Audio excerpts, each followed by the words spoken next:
This is Pet Life Radio. Let's talk pets.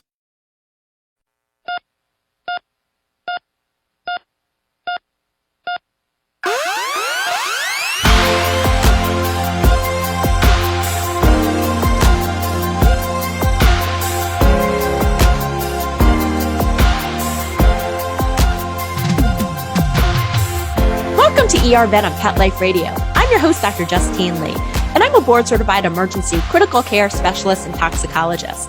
Thanks for joining us. Today, I'm going to be speaking with Dr. Rachel Venable, a veterinary medical oncologist. So you want to tune in because we know cancer is a concern for all dog and cat owners out there. We'll be right back after these messages. Take a bite out of your competition. Advertise your business with an ad in Pet Life Radio podcasts and radio shows. There is no other pet-related media that is as large and reaches more pet parents and pet lovers than Pet Life Radio. With over 7 million monthly listeners, Pet Life Radio podcasts are available on all major podcast platforms, and our live radio stream goes out to over 250 million subscribers on iHeartRadio, Odyssey, TuneIn, Stitcher, and other streaming apps. For more information on how you can advertise on the #1 pet podcast and radio network, visit PetLifeRadio.com/advertise today.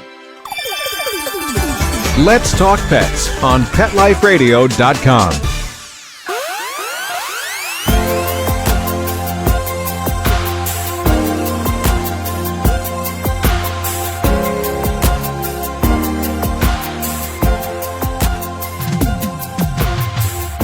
Welcome back to ER Vet on Pet Life Radio. Really excited to be speaking with Dr. Rachel Venable today, who's a veterinary medical oncologist. And we're going to be talking about all things cancer. So whether or not you have a dog or cat, you definitely want to tune in. Dr. Rachel Venable, thank you so much for joining us today. Thank you so much for having me. So just so our audience knows who you are, do you mind giving us a little bit of background about who you are, where you train, and what you do now? I'd love to. Thank you. So I am, like you said, a boarded medical oncologist. I'm actually from the Midwest, so I grew up on a farm and went to vet school in Missouri.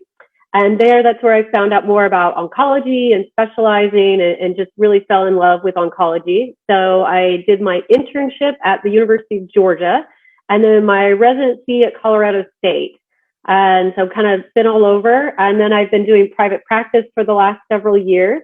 And then most recently, I just started a teleconsulting service. It's called Pet Cancer Care Consulting.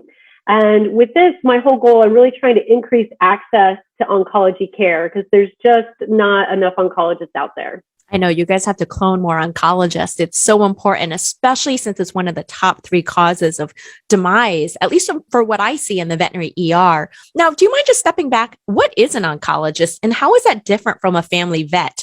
If you don't mind just explaining a little bit of that on when you would make an appointment with one and what the options are when we make an appointment with an oncologist is. Yeah, that's actually a great question because I think a lot of people are confused. I know before I went to vet school, I had no idea about, specialists in the veterinary field. So what an oncologist is it's someone who's done advanced training specifically in the study of cancer. So like my residency, it was all about, seeing animals that had cancer and how best to treat them. As far as is it usually with oncology, it's either surgery, radiation, or chemotherapy, or some kind of mix of all 3 of those. So we really specialize in that. It's something too with oncology. It changes all the time. It's actually been a really exciting last couple of years, all the different tests and therapies that have been coming out. So that's something we really focus on versus your family vet. That's a great person that knows a lot of general information. They're usually the one that's going to diagnose your pet and tell you that they have cancer. And some family vets have interest in oncology, but they're not going to have that extra level of education and things that the oncologist has. And a lot of times too, they may not have the facilities. So a lot of times you need special equipment to give some of like the chemotherapy and certainly radiation. You need a very special machine. So a lot of times in general practice, they just won't have those services. Thank you. Now, great information. I will also say a lot of people don't always understand when they make an appointment to an oncologist. They think, oh, I'm going to commit to several $1,000s worth of chemotherapy. And I always say, if your dog or your cat was just diagnosed with cancer, it's so important to schedule that initial oncology appointment. I did the same with my own dog when he was diagnosed with a brain tumor, because I always find it's so important for you to talk to the oncologist. They are the smartest people out there when it comes to prognosis and longevity and chemotherapy and options. So just because you make an appointment with an oncologist doesn't necessarily commit you to thousands of dollars. It's getting you in that door to talk to the oncologist, which I think is so important. Now, people often do so poorly with chemotherapy, and I think people often think of a family member who was undergoing chemo. Do you mind just talking a little bit why anyone would give it to their dog or cat? What's the differences between chemotherapy in dogs and cats versus humans? Yes, there's a huge difference. And, also going back to a point you made a minute ago, just seeing the oncologist, that doesn't mean you're committing to doing all the chemotherapy or doing all these treatments. And I think you're very correct. And it's so important just to get that information. I find so many people just calm down once they know what they're expecting, what's more with the disease, what they can do or not do. And I think sometimes with vets too, I think sometimes they can get a little bit one-sided and they think, oh, if this client isn't going to pursue a lot of chemo or treatments, then I'm not even going to refer, or they forget to refer. Sometimes I think with vets, when they diagnose cancer, they kind of think, okay, now we have the diagnosis, and then they kind of forget that next step for people. And you never know, sometimes people put in their own biases and they jump to, well, I wouldn't want to see the oncologist, so they don't even think to offer it to the clients. But, everybody's different. So I do think getting that information, whether or not people pursue chemotherapy or a big surgery or things, it's still really valuable. And then going to your question about chemo, it is really different. In people, it's terrible, right? I mean, I've had friends and family members go through it, and it's rough, But our animals, it's a very different experience. Actually, what we found is, anywhere between 80-85% actually don't have any side effects. So hugely different. I think there's a few different reasons for that. One of them, we don't push animals quite as hard as they do in human oncology. Veterinary oncology, our primary objective is actually quality of life, versus survival, which is more what it is in people. And then again, there's a few reasons for that. Some of it are animals, they just don't live as long. We're not looking at decades like we are with people. And also our animals, a lot of our cancers, they're not things that we can necessarily cure. They're things where with treatment, we can give more time. And that's why I think a lot of oncologists, we feel like it's so important that time is good quality time, versus in people, it's more of suffering through the chemo so that hopefully you have more time after, versus in our animals, it's more, okay, how can we find that balance so you can actually feel pretty good while you're getting the therapy and live longer? You bring up such a good point. I think people, again, make that association with a human who went through it. And again, it's so great to hear that 90% of pets never experience the side effects. But again, it is different in that human oncologists are aiming for more cure, versus in veterinary medicine, we're really aiming to preserve quality of life. Now, I will say when my dog was diagnosed with a brain tumor, I didn't know all the options out there. Obviously, as a veterinary specialist, I knew about oncology, I knew about surgery, I knew about chemotherapy, I knew about traditional radiation therapy, but I didn't know all my options when it came to different types like stereotactic radiation therapy and all different options out there. So just for our pet owners, do you mind talking about what treatments are out there for animals when it comes to the diagnosis of cancer? Yeah, and I'm so sorry to hear that your own dog had a brain tumor and that you had to see an oncologist. But yeah, as far as other treatments and things that are out there, so the three big ones everybody always talks about is surgery, radiation, and chemotherapy. And with surgery, we're getting all kinds of advances and finding different techniques and things. And also, to me, it's always amazing how well animals do after surgery. They're usually up and walking around, even removing a limb, doing a big surgery like an amputation. A lot of dogs are up and moving around within 24 hours, which to me is amazing. I wouldn't expect myself to be doing that after that kind of a surgery.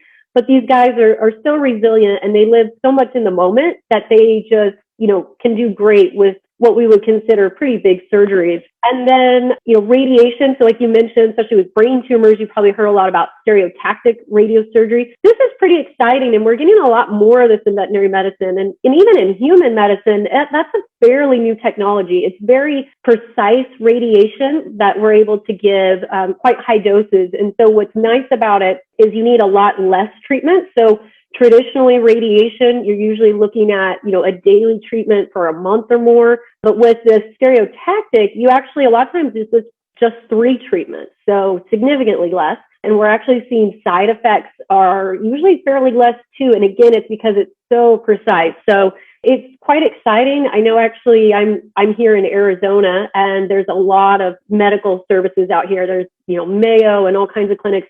And actually, the radiation group has done some studies with the Mayo out here because we have that nice machine where we can do that stereotactic radiation. So I think that's pretty exciting.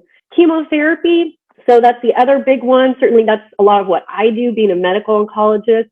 And we've got some new drugs. We had our first actually FDA-approved veterinary drug, Synovia. It's approved to treat dogs with lymphoma. And the reason I bring it up is because most of the drugs we use are actually all in humans. They've all been designed for people, approved in people, and we use it actually off-label. And so we're starting now to get our own veterinary drug. So Synovia, that was exciting to get. We got that a couple of years ago.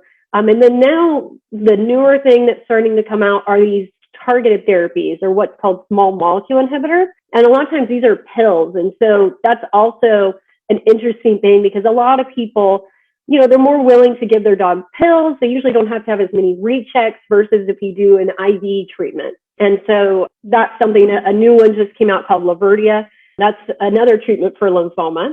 But that's actually a targeted therapy that just came out. And then we also have immunotherapy. And I think that's another really exciting area that people are looking into.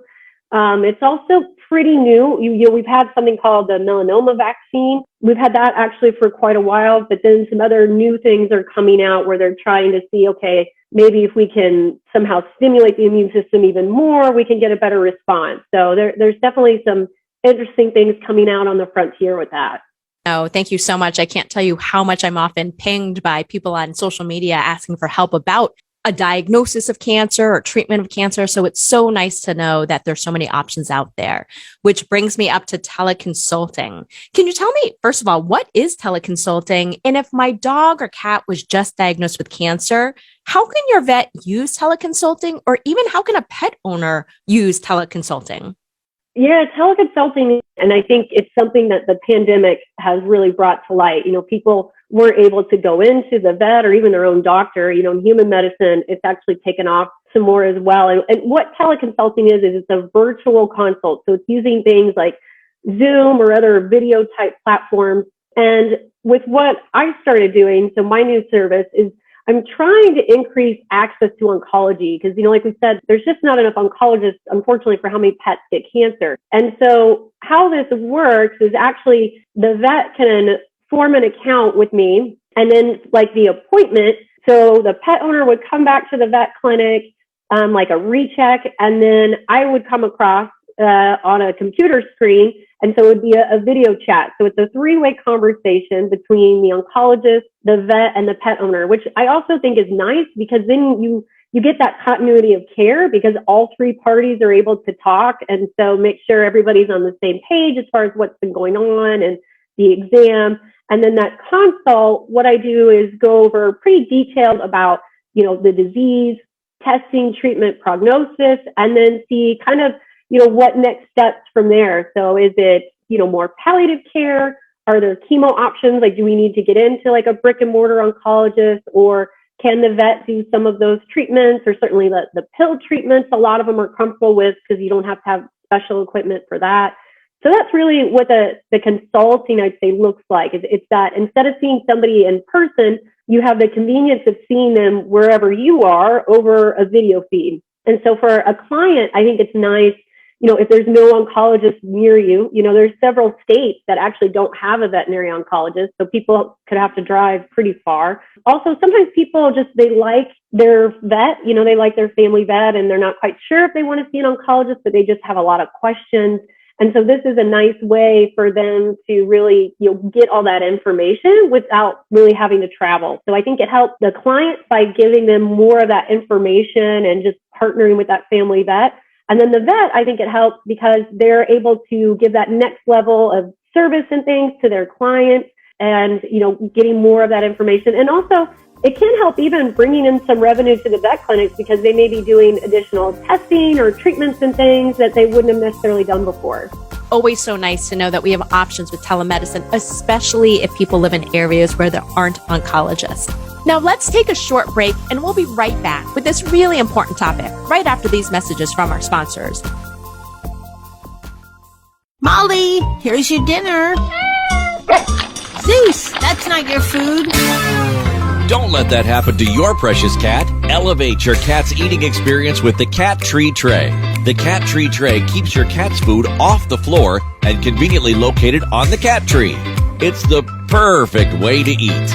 It's a beautiful wrought iron tray that easily attaches to your cat tree and keeps dogs and other critters out of your cat's dish. A must for multi-pet households. There's a 6-inch tray for large bowls and a 4-inch tray for smaller bowls. Purchase your Cat Tree Tray today. Go right now to cattreetray.com. That's cattreetray.com. cattreetray.com. Let's talk pets Let's talk pets on Pet Life Radio. Pet Life Radio. PetLifeRadio.com.